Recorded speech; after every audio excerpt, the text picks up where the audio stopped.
رزق میں برکت اور کچن کے گندے برتن۔ ایک مفتی صاحب کا بیان۔ کچھ ماہ قبل کی بات ہے، ایک محبت و عقیدت کے رشتے میں بندھے ایک صاحب ملنے آئے اور بولے، مفتی صاحب میرا کاروبار بہت عمدہ تھا، میں لاکھوں کماتا تھا، گاڑی تھی، بہترین زندگی تھی۔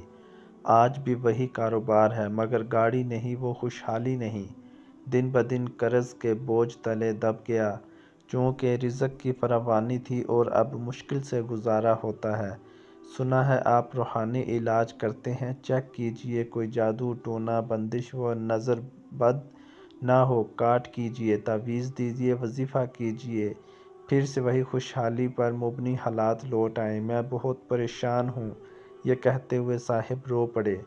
میں نے ان سے کہا، پریشان نہ ہوں، میں آپ کے گھر کے برتنوں پر دم کروں گا، خوشحالی لوٹ آئے گی۔ انہوں نے کہا، کیا مجھے گھر کے برتن لانے پڑیں گے یا آپ گھر آئیں گے؟ میں نے کہا، نہ میں گھر آؤں گا نہ آپ کو برتن میرے پاس لانے پڑیں گے، بس کرنا یہ ہے دھونے والے برتن جب کچن میں جمع کیے ہوں تو ان آلودہ برتنوں کی تصاویر 3 دن کی روز لیں اور چوتھے روز وہ تصاویر موبائل میں لے آئیں، میں ان پر دم کر دوں گا، سب ٹھیک ہو جائے گا۔ برتن دیکھے تو کسی برتن میں کچھ سالن تھا، کسی میں کچھ، یعنی رزق خانہ ضائع ہو رہا تھا اور دھل کر گندے نالے میں جا رہا تھا۔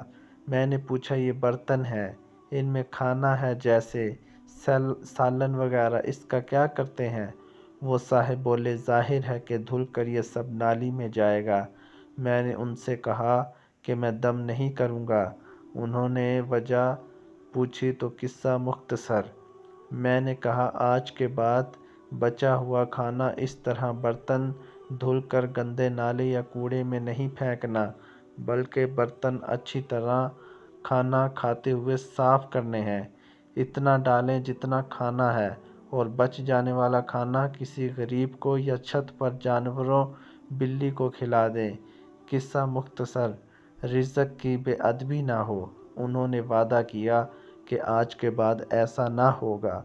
جو رزق کی بے ادبی کی صورتیں آپ نے بیان کی ہیں، آج کے بعد ان میں سے کوئی بھی نہیں ہوگی۔ میں نے ان کی تسلی کے لیے 21 دفعہ برتن پر سورہ فاتحہ پڑھ دی کہ نفسیاتی طور پر ان کو تسلی ہو کہ واقعی دم کیا ہے۔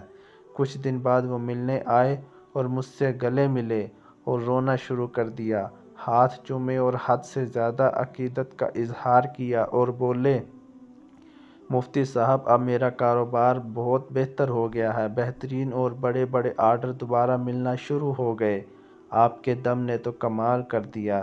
میں نے ان سے کہا، حضور اکرم صلی اللہ علیہ وآلہ وسلم کی حدیث کے مطابق رزق کی بے ادبی تنگ و دستی لاتی ہے۔